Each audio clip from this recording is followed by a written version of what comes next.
All right.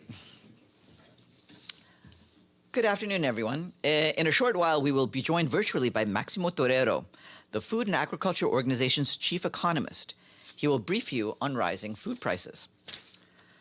The Secretary General this morning co-convened a virtual high-level pledging conference for Yemen, along with governments of Sweden and Switzerland. He urged donors to respond generously to the UN's Humanitarian Response Plan, which is programs designed to reach 17.3 million people at a cost of $4.27 billion. The Secretary General said that tens of thousands of civilians, including at least 10,000 children, have died in Yemen's conflict, with millions of internally displaced people facing a daily struggle for survival. The situation has been worsened by budget cuts. The Secretary General noted that the World Food Program had to cut rations in half due to lack of funds, with further cuts looming. Recently, he warned food rations have been reduced for 8 million people, with devastating consequences. In the coming weeks, the Secretary General added nearly 4 million people in major cities may lose access to safe drinking water, and 1 million women and girls may lose access to reproductive health and gender-based violence services. Also this morning, the Secretary General held a virtual town hall with women from civil society organizations on the sidelines of the Commission on the Status of Women. The Secretary General heard the women's ideas and concerns, and he talked to them about our Common Agenda report, which makes a series of proposals for a safer, more peaceful, equal, and sustainable world. He stressed that this is a feminist agenda based on equal power, participation, and leadership by men and women. Some of its proposals include repealing all laws everywhere that discriminate on grounds of gender, achieving the equal participation of women in all sectors, investing in women's economic inclusion and addressing unpaid care work, and having a plan for every country to end all forms of violence against women and girls. His full remarks are online. Moving to Ukraine, our colleagues tell us that the crisis in the country is developing rapidly, with devastating impact on the humanitarian situation. In the worst affected cities under attack, including Mariupol and Kharkiv, heavy fighting leaves people isolated and facing severe shortages of food, water, and energy supplies. In Mariupol, tens of thousands of people remain trapped in the city despite reports of some evacuations. Our humanitarian colleagues are particularly concerned about vulnerable groups, such as older people and people living with disabilities, who may not be able to flee the conflict. Efforts continue to ensure voluntary safe passage of civilians out of areas with active fighting, as well as movement of humanitarian goods and personnel into areas where needs are most acute. Humanitarian organizations are deploying additional staff across the country and are working to move supplies to warehouses in different hubs to serve people in need.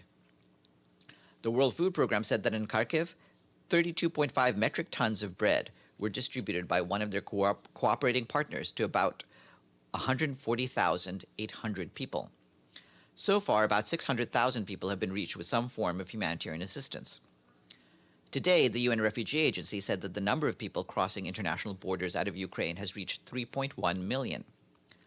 For her part, the Director General of UNESCO, Audrey Azoulay, has condemned the killings of Ukrainian producer and fixer Oleksandra Kuvishnova and Irish journalist and cameraman Pierre Zakrzewski in Gorenka outside Kiev on Monday. UNESCO notes that both journalists were killed while reporting for Fox News during shelling, which also included another journalist who remains in the hospital.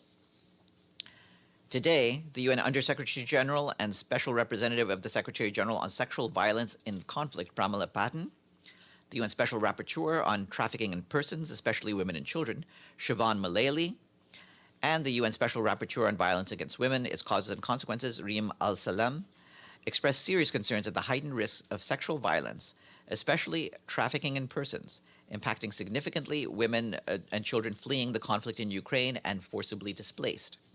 In a statement, they stressed that urgent action is required to ensure effective international cooperation to identify and trace missing children. They emphasized that to reduce risks of trafficking, effective assistance and protection must be provided to refugees and internally displaced persons without discrimination, in particular on grounds of race, gender, disability, or other status. The International Organization for Migration also warned that instances of sexual violence have already been reported. Among the individuals promising onward transportation or services, there have been indications of potential exploitation. IOM has scaled up its efforts to establish resources and interventions to prevent trafficking in persons both in Ukraine and among those on the move throughout the region. Also on Ukraine, the UN Development Program warned that every day of delayed peace will accelerate a freefall into poverty for the country. UNDP's early projection released today indicates that up to 90% of the Ukrainian population could be facing poverty and extreme economic vulnerability should the war deepen. UNDP noted that in the event of a continuing, protracted war in Ukraine, almost one-third of the population will fall below the poverty line, and a further 62% will be at extreme risk of falling into poverty within the next 12 months. The UN Development Program adds that 18 years of socio-economic achievements could be lost. This would set the country and the region back decades, leaving deep social and economic scars for generations to come. There's more information online. The Deputy Secretary General, Amina Mohammed, is wrapping up her visit to Lebanon today. She paid a courtesy visit to President Michel Aoun and discussed the socio-economic and political developments in Lebanon. Ms. Mohammed expressed solidarity over the current rapid degradation of living conditions in the country, stressing the UN system's effort to accompany the government and people of Lebanon towards recovery and sustainable development. She also discussed socio-economic and governance issues with House Speaker Nabi Berri, with whom she also raised the importance of timely, credible, and inclusive elections. Ms. Mohammed also reiterated UN support to the Lebanese parliament as part of the recently agreed upon UN Parliament Partnership Compact that focuses on several areas under the 2030 Agenda. The Deputy Secretary General also met with the UN country team and with UN resident coordinators and regional directors in the Arab region. Ms. Mohammed held talks with international development partners and explored ways to scale up their support to Lebanon, highlighting the need to increase support for development efforts and not solely on humanitarian action. They also discussed the possible repercussions of the war in Ukraine on Lebanon, particularly on food security, macroeconomic stability, and energy prices. Yesterday, the Deputy Secretary General met with Prime Minister Najib Mikati, and they conferred on the challenges that Lebanon is going through. Ms. Mohammed stressed the need for crucial reforms, reiterating the UN's continued support to Lebanon's development agenda to help place the country on the track of recovery and move beyond humanitarian assistance. Rosemary DiCarlo, the Undersecretary General for Political and Peacebuilding Affairs, briefed the Security Council on Libya this morning. She warned that the Libyan executive is facing a crisis that could, if left unresolved, lead to instability and parallel governments in the country. The United Nations is exerting significant efforts to resolve this crisis, she said, adding that we aim to bring together Libyan stakeholders to agree on a constitutional basis for the holding of elections as soon as possible. Since the March 1st vote by the House of Representatives, the situation on the ground has remained relatively calm, she said. However, we have observed increasingly threatening rhetoric, growing political tensions, and divided loyalties among the armed groups in western Libya. Ms. DiCarlo said that we aim to convene a joint committee of members of the House of Representatives and the highest state council with the objective of achieving agreement by both bodies on a constitutional basis that would lead to elections this year. She added that Special Advisor Stephanie Williams has offered her good offices to mediate between Abdul Hamid Dabeba and Fatih Bashaga to overcome the current political impasse. The UN mission in Mali, MINUSMA, reports that yesterday near Tessalit, 4 peacekeepers were injured following an attack on their convoy using an improvised explosive device. The 4 injured peacekeepers were evacuated to Bamako and are currently receiving medical treatment. Our peacekeeping colleagues deployed a quick reaction force from the Tessalit camp to support the logistics convoy, which was able to resume its journey. Turning to the Democratic Republic of the Congo, our humanitarian colleagues tell us that following repeated attacks, access to people in need is now more difficult in Beni territory in the eastern province of North Kivu. As of the 10th of March, 7 humanitarian organizations have suspended their activities in the Kamango health zone in Beni, where attacks are on the rise. In addition, more than 300,000 people no longer have access to humanitarian assistance in other areas in the north of the province.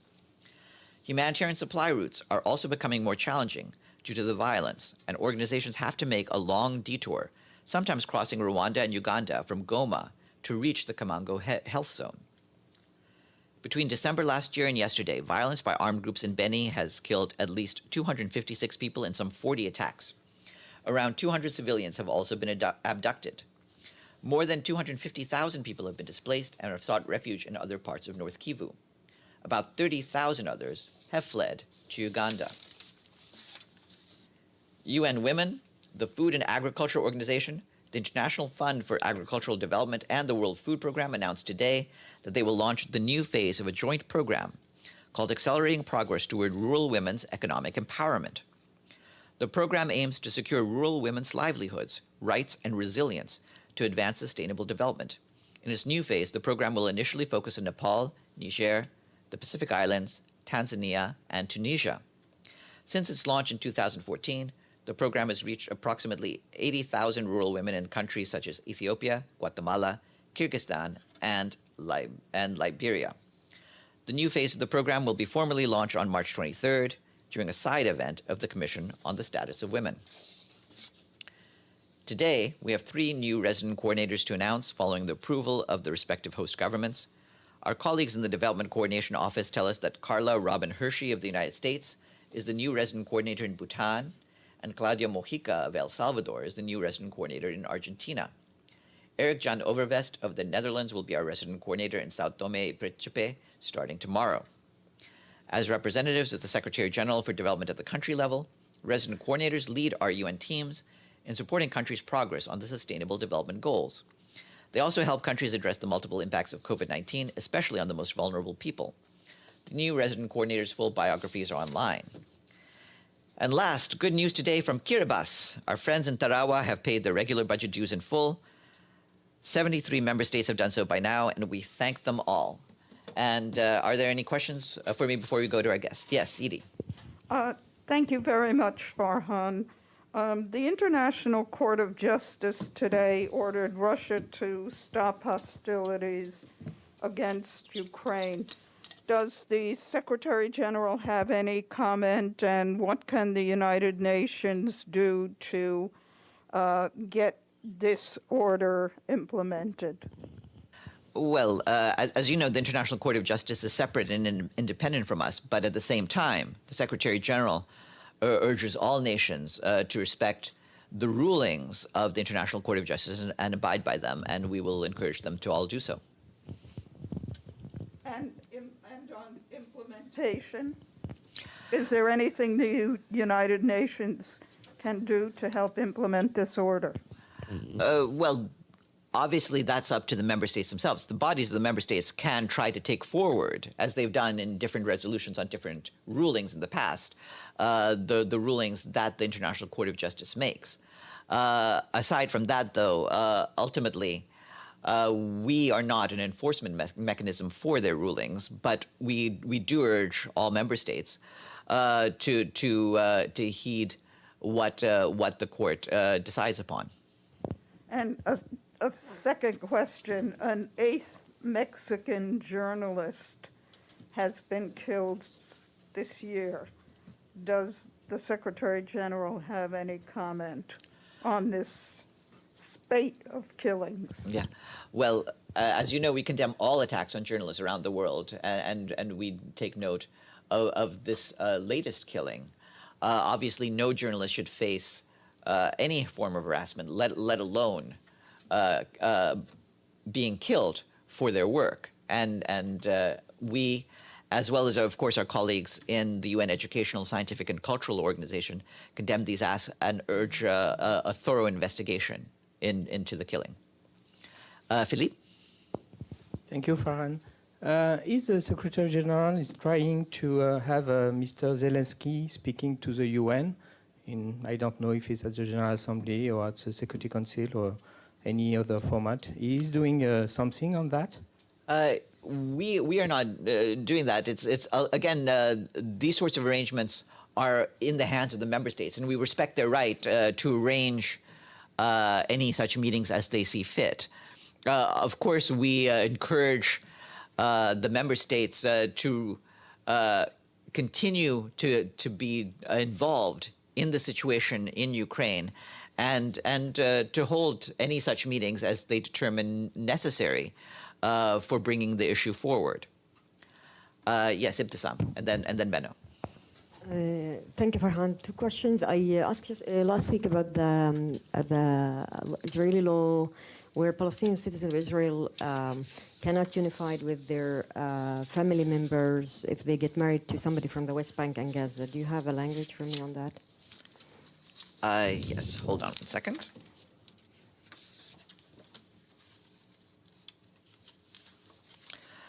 What I can tell you is that the Secretary General has been following this long-standing issue and has taken note of the vote of the Knesset on the 10th of March to pass a temporary order applying the law for 12 months.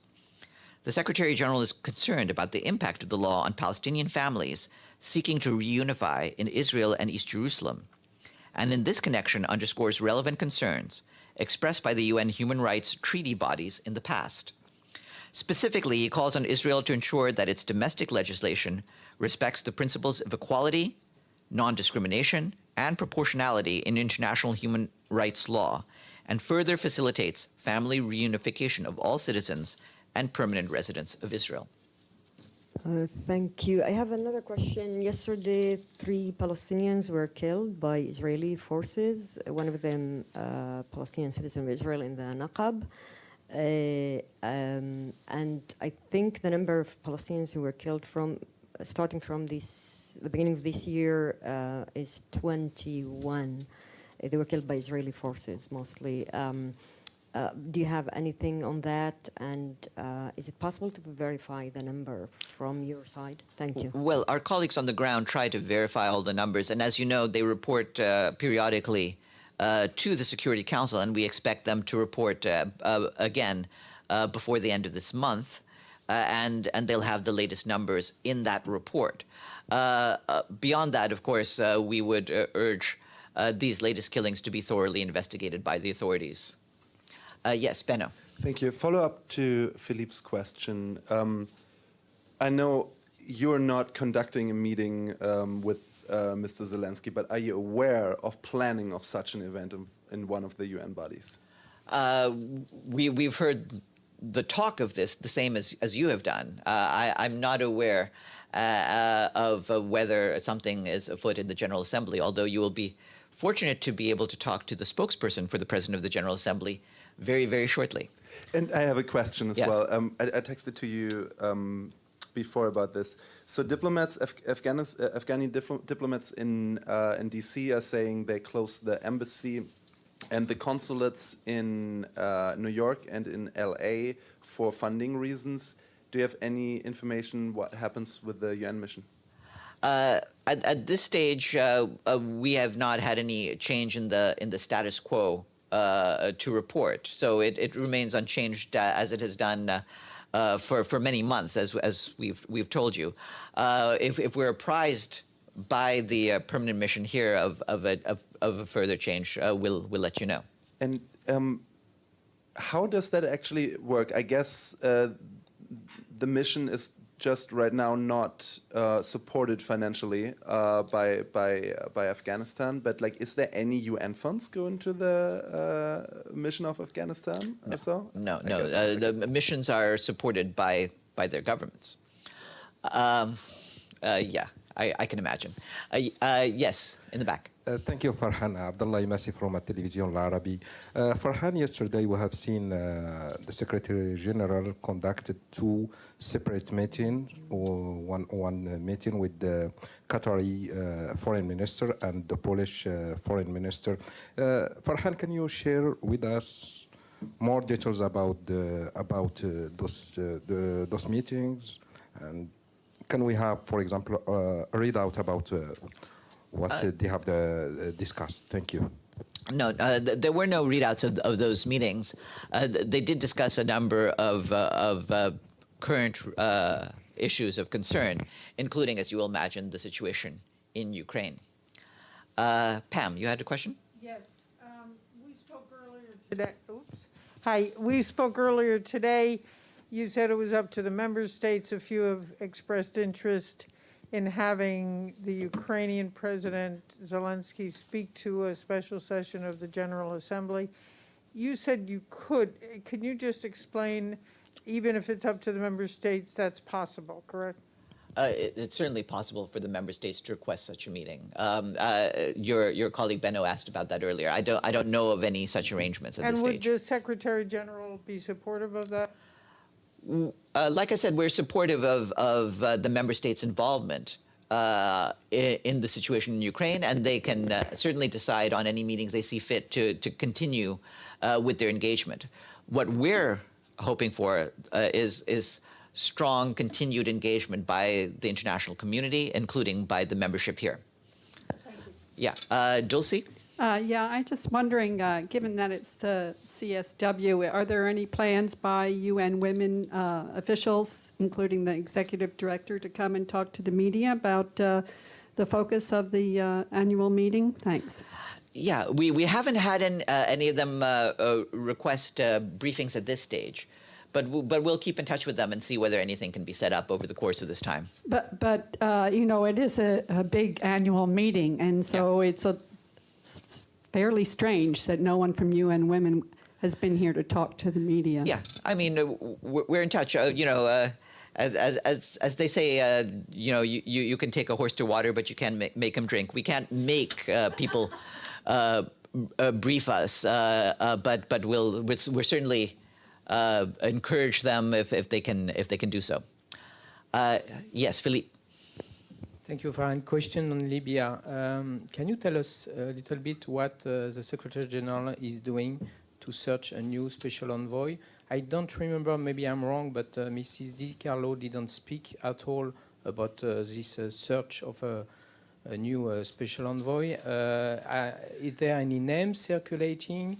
This morning also the Russian ambassador was pretty tough about against the Secretariat, saying that you don't give them a lot of information on what Mrs. Williams is doing.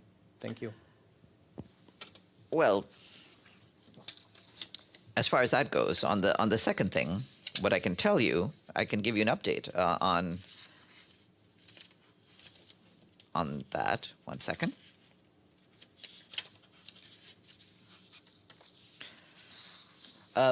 Regarding what Stephanie Williams is doing, I can say that Stephanie Williams continues to be in touch with all relevant stakeholders, emphasizing the need to maintain the stability on the ground in order to work on the way forward to reach consensus on a constitutional and legal framework for the holding of national elections, which remains the priority. She did receive a letter from the High State Council on Tuesday, designating representatives to the Joint Committee under UN auspices that will work to establish a constitutional basis for the national elections. And we look forward to officially receiving a list of proposed committee members of the House of Representatives so that we can swiftly convene the Joint Committee and finalize its work before the beginning of the holy month of Ramadan. And regarding appointments, as you can see, Stephanie Williams is harder to work on this, and we continue to have her leading our efforts in this regard. There's nothing to announce about any other change at this stage. Alan and then Stefano. Thank you very much, Farhan.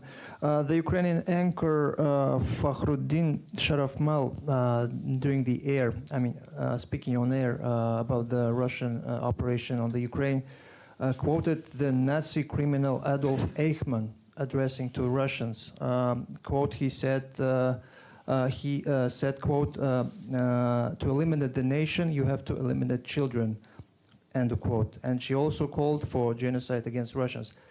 Do you have any comment regarding such statements by anchors on Ukrainian TV? I'm not aware of these comments, but certainly we would encourage all sides to avoid any divisive or hate-filled rhetoric. Yes, Stefano. Thank you, Farhan. It's a follow-up on Philip. So what you're practically saying is that for the Secretary General, Williams is the actually special envoy. Maybe she's called in a different way. That's not what I've said. She is the special advisor to the Secretary General. But it looks like could perfectly do, for the Secretary General, she could perfectly do the job of a special envoy. It's just that if she has a different name, we'll have to go through the Secretary. No, that's not the case. Oh. There will be a special envoy presented. That search is ongoing. Right now, though, there are tasks that have to be done. They're very urgent, and she is doing those tasks. I have also a question still on Libya. What does Secretary General think about the situation now of Turkey? I mean, he has said many times, the Secretary General, that foreign powers should stay out of Libya, should not be involved. But it seems that if there is a little bit of stability, means if the government in Tripoli has not been already overthrown, attacked, is because there is the power of Turkey there that has still make the balance there. So what the Secretary General thinks, the Turkey presence in Libya is positive or negative at the moment? The Secretary General encourages all countries, including those who have been supporting the different forces on the ground in Libya, to play a more helpful role and encourage the governments to the parties to form a united government. We are encouraging everyone in every region to do what they can to avoid the militarization on the ground, and to help work towards the unification of the country once more. And as you know, the Secretary General has spoken even recently with President Erdogan. They had a telephone conversation over the weekend. Now, James Reinl on the screen. Thank you, Farhan. I missed the first couple of minutes, so apologies if I missed this. But the Yemen pledging conference that's taking place today, I think it might have ended. Do we yet have a full fundraising total? I guess it might be a bit early. So is OCHA or you guys going to send something out later on? We'll send something out later on. We expect to have the numbers coming in by this afternoon. They're not ready yet. Yes, please, Ray. Thank you, Farhan. There is a kind of trend in some countries to be against anything related to Russia. I don't know how do they call it, Russian phobia or anything. We have seen many houses and businesses belonging to Russian nationals looted and occupied by those countries. Is the Secretary General worried about that? Thank you.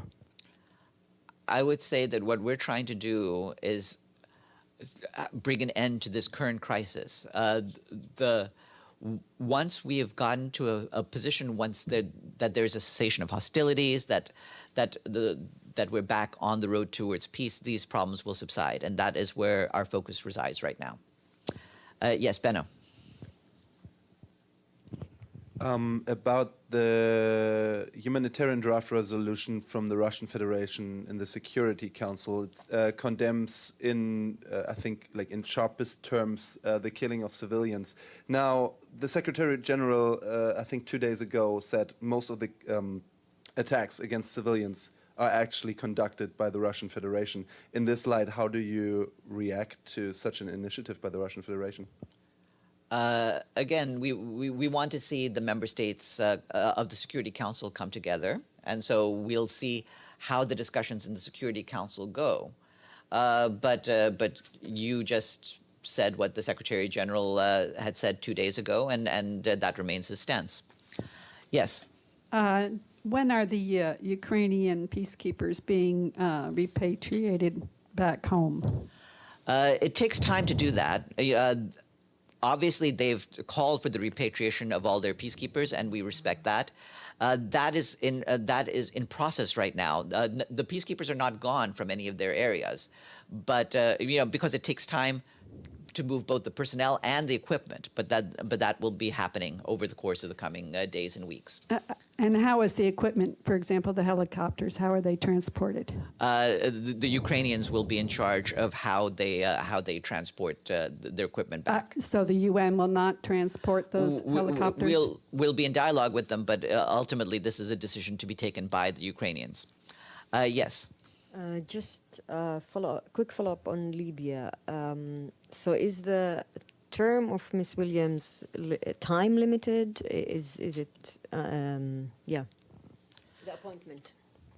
At this stage, there's nothing to say about the term of her appointment. She has a number of tasks to do, and she's doing them. And when we have an announcement to give on a special envoy, we'll let you know at that point. And with that, I will now turn the floor over to Maximo Torero, the chief economist of the Food and Agriculture Organization.